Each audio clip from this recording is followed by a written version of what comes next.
Welcome back. In the previous lesson, we have discussed about the Jupyter Lab. Now, in this lesson, we will be discussed more on Markdown. Markdown is used for the technical documentation. There are many frameworks that actually use the Markdown as a base to create the content like the documentation. Nowadays, Markdown is becoming more and more popular. It has been used to generate the websites, documents, notes, books, presentations, and even writing and emails.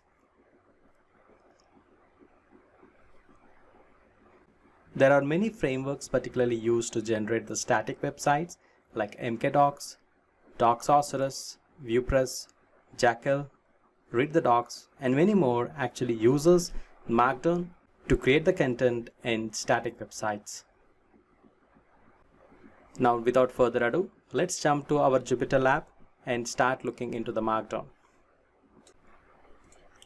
Alright, now I'm in the Jupyter Lab. Now let me open a new Jupyter notebook. You can click on the Python conda env base and this will actually open a new notebook. Let me rename this notebook as Markdown. Okay, now everything is good, so let me minimize this file browser. Now I can have the very good view here.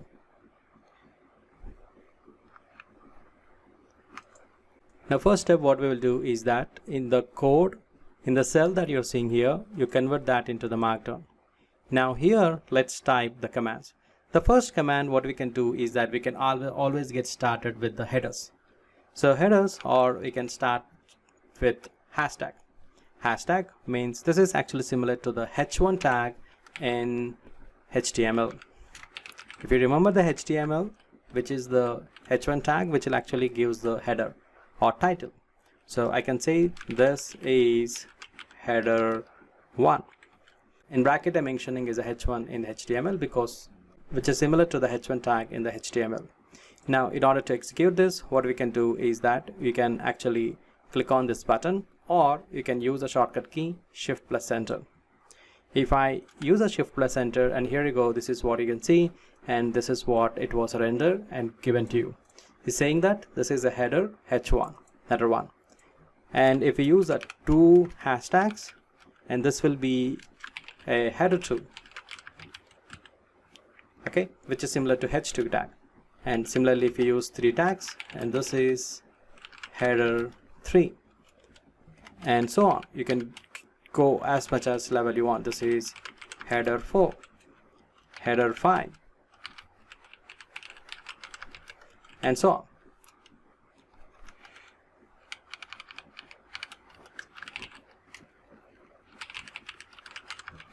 Okay, so like this, you can keep on adding the headers, and as soon as if you add the more number of tags, the size of the font is keep on reducing.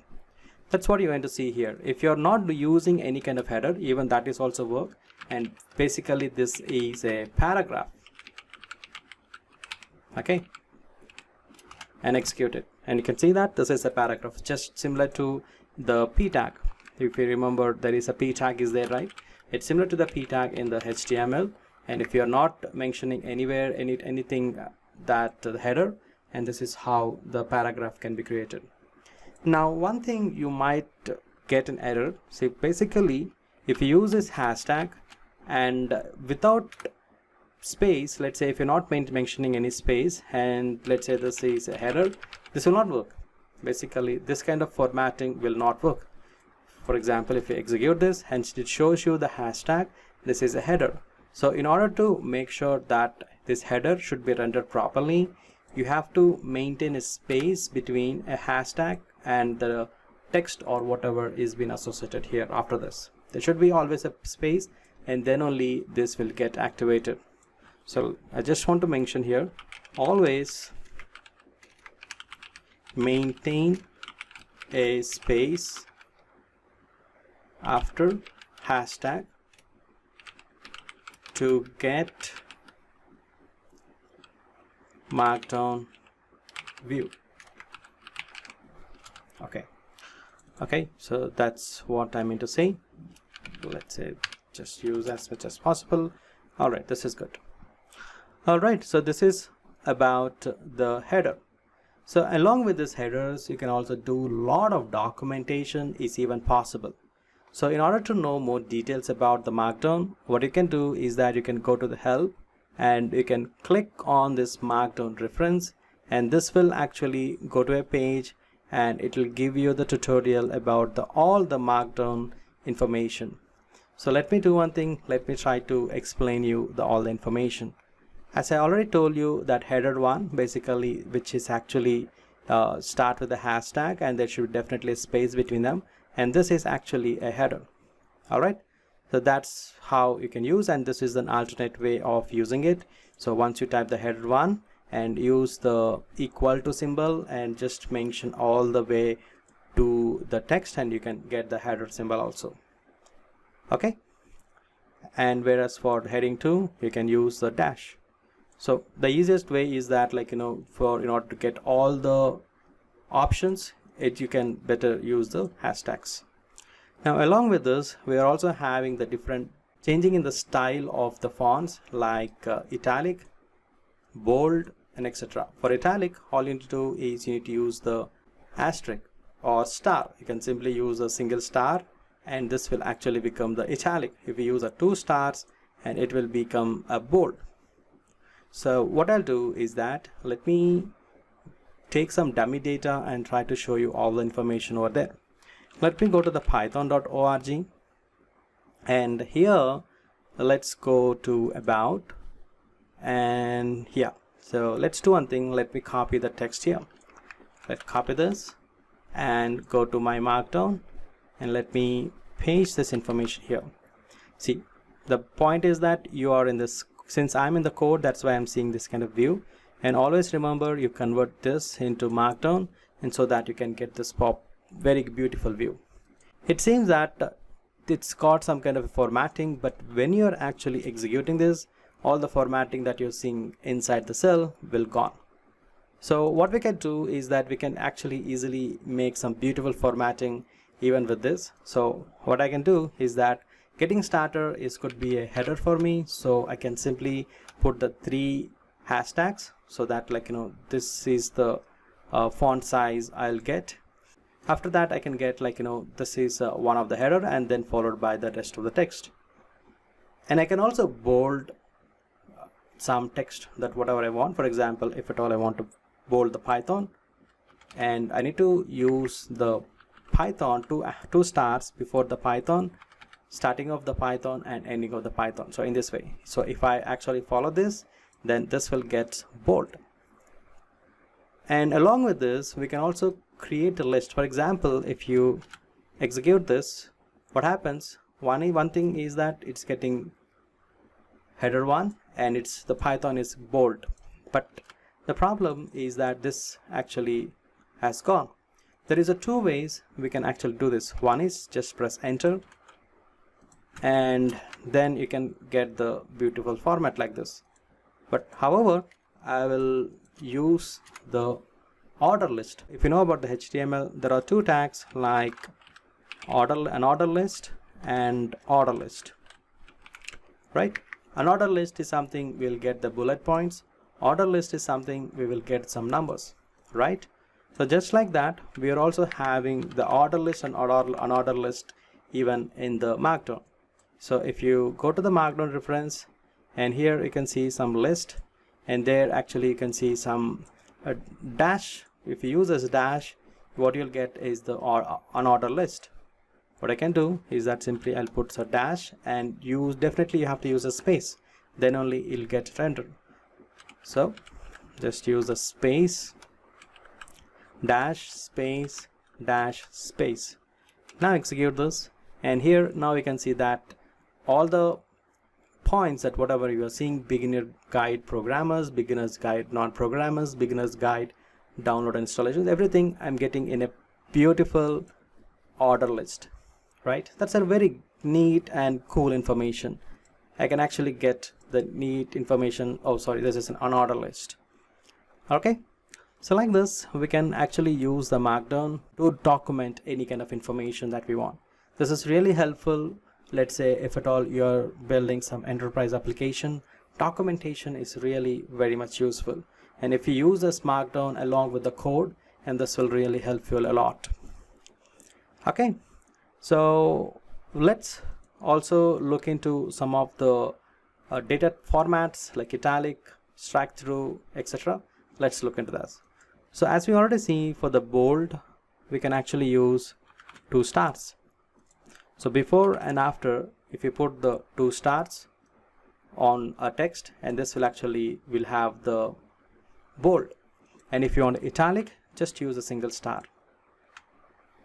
Okay, if you want bold italic, use 3 stars.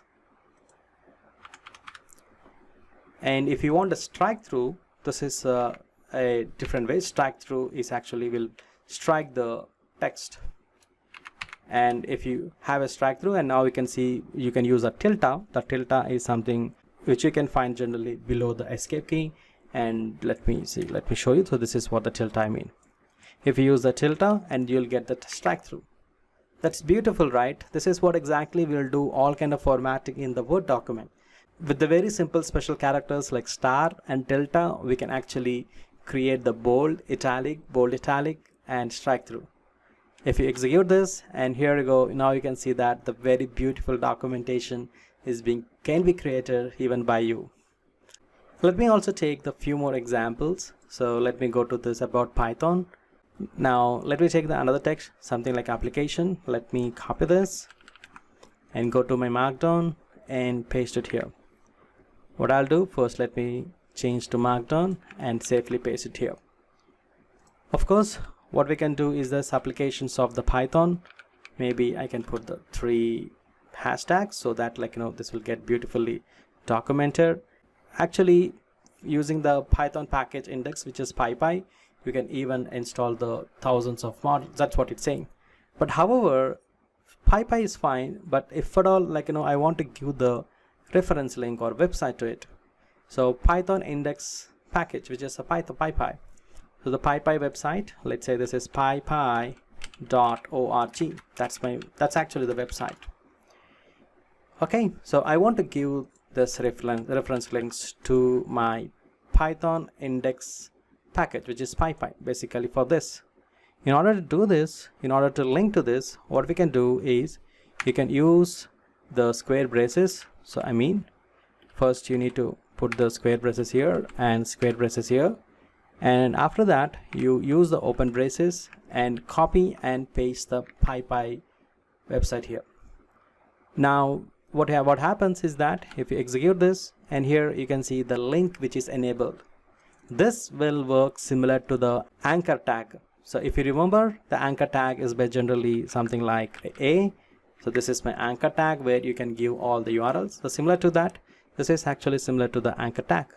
So where you can actually give the links to it. You can attach the links to it to whatever the text that you want, whatever you want. Now here, what are the text that you want to give the link to it? For that, you need to put the square braces within it, and followed by you need to provide the link, and the URL or information that always need to provide within the braces. All right, so that's how it is. Now what I will do is that I'll also show you one more information. So we already saw the unordered list. Let me show you order list. Order list is something what we can use is this one. This is what I mean. So 1 dot, 2 dot, or 3 dot. So in order to get this order list, all you need to do is you need to use the 1 dot and give some space. For example, 1 dot, and always remember you have to give some space. Otherwise this will not work. Let's say 2 dot, 3 dot, 4 dot, 5 dot, 6 dot, and 7 dot. Now if I execute this, and here you can see that we beautifully get the order list, which is all the information in the numbers 1, 2, 3, 4, 5, 6, 7, 8, etc. And the beauty of the Markdown is that it's not always we need to give the 1 dot, 2 dot, 3 dot. in a sequence, you can actually give all one dots also. That is even fine. You don't need to, if you don't remember the sequence, that's totally fine. Even it will also consider that as an order list. Now you can see that when we render it, it automatically convert it into the sequence, right? So my point is that you no need to mention like in the proper order or sequence. All you need to do is that you just place them in an order. Even if you say, let's say if you put it as a 2 here, and if you put the 4 here, and still this will actually render as a sequence. Okay, the only syntax that you need to follow is always you should maintain some space. If you forgot the space, and this will not work. What happens here? I just did not mention some space between one dot and to my string, and without mentioning the space, let's say if I use one dot and if I execute this, and this is not considering as a order list. Okay, so always remember you have to maintain a space here. That's one of the information you should actually consider here. Okay, and along with this order list, we are also having some block quotes are also there. So in order to create a block quote, what we can use, you can use the angle brackets. So angle brackets, this to create block quote, we need to use angle brackets, something like this. Okay, so here you can see that this is angle brackets that you're going to see here. Okay, and even you can also get the substring of it. In order to get the substring of this, use the 2 angle brackets. The 2 angle brackets, so this is sub of block quote, and that's what I mean. You can see this is the one block quote, and within that we can also create one more block quote. All you need to do is that you need to use the 2 angle brackets. Similar to this, we can also actually create the nested list also. What you're seeing here is some list is there, which is with either order list or unordered list. We can also create the nested list. So I mean, let's say, we can also create nested list either ordered or unordered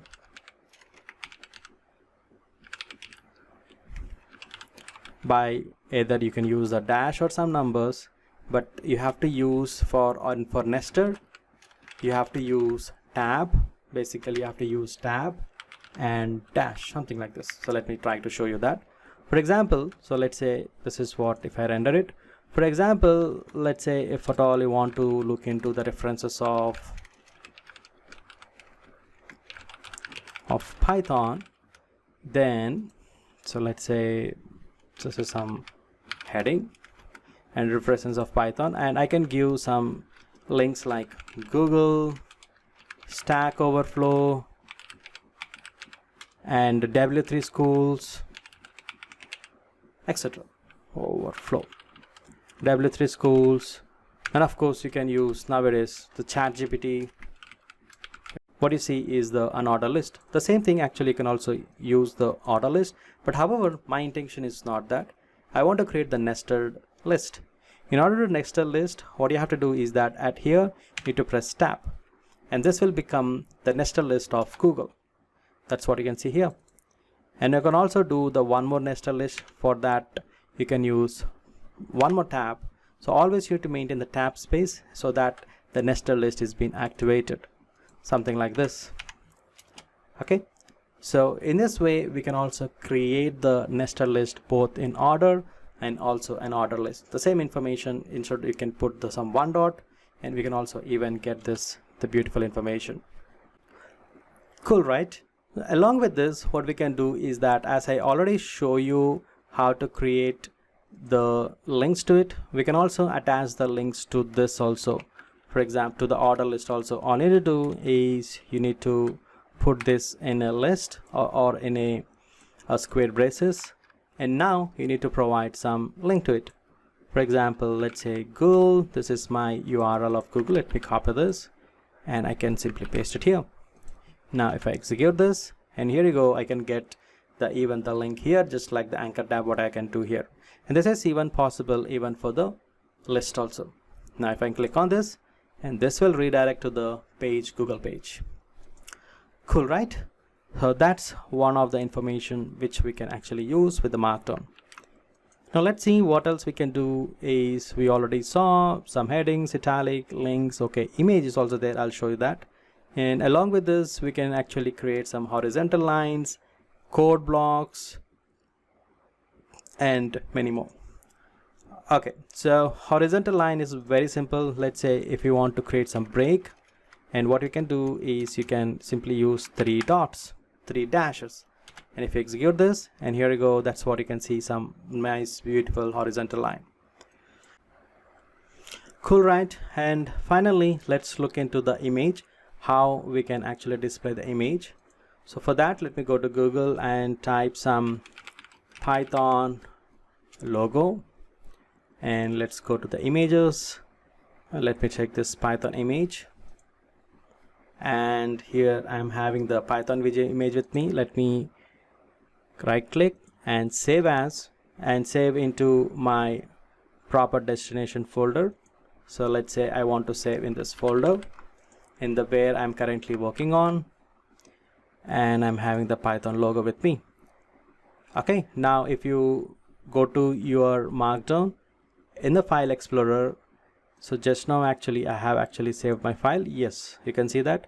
Make sure that you have this image, which is the Python logo, should be actually there here. Okay, so that's very important. Now what we have to do is that in order to enable this, it's a very simple, it's similar to the link that however you are provided, just like that we can actually use it. But however, this is the image, we can display image in Markdown. The syntax for that will be is you should have something like this and some URL. Okay, basically this is the path of the image. Okay, so that's what you have to do, the image. But however, this is actually look for something. But anyway, here what I'll do is let me give some image. You can give whatever the text you want, doesn't matter. And now the path is, since I'm in the same location, I need to provide the same path, which is python logo.jpg. And now execute this, and beautiful. This is how we can display the Python in the Markdown. That's super cool, right? So that's what it means. That's what here you can see here in the image. Basically, you should actually use some exclamatory mark and followed by some text, whatever you want, you can put that. And then within the braces, we need to provide some image. Okay, so it's not only that, we can actually go to Google, and we can, let's say this is something I want to display, and here if you right click, and there you can see a copy image. So make sure this will not work for all the images. This will probably work with JPG or PNG images only, not for SVG. But however, I'm assuming this is some JPG image. If I copy this and go to my Markdown, and here let me go to a Markdown and paste it here, and here it will actually take this is an image.png and some attachment. Basically this is the clipboard, and in this case I got 2, so let me remove 1 and make sure that it should have only 1 image and some attachment which is there in the clipboard. Now execute it, and here you go. This is how we can even easily do it. And you can also easily display the information or some picture also. Cool, right? So this is how we can use the Markdown and even display the image. But however, this is not permanent, and probably it might get today, but tomorrow when you're trying to execute this will not be there, because this is totally depends upon the clipboard. And if at all you want the information to be permanently displayed, then make sure that you follow this kind of method. All right. So this is how we can actually display our image information using the Markdown. I highly recommendable to go to this Markdown reference, and also there are some official websites for the Markdown. If you go to Google and type Markdown, and this is the markdownguide.org is a website. You can either click on the cheat sheet or you can go to the Markdown guide. Let me go to the website, and here if you go to the cheat sheet, and there it will give you all the information, all the definitions, and even many more information even still there. Okay, and you can actually go through this documentation and the information that I actually given about the Markdown, which helps you to understand those kind of concepts better. Going forward, I'm using this Markdown for the documentation along with the code. At the same time, I will also show you some different ways of using the Markdown, like tables and writing some formulas, etc. I'll show you all this information over there. Cool, right? In the next lesson, I'm going to start the Python, where I'm going to explain the Python everything from the basics to the advanced. I'll see you on that. Until then, happy learning.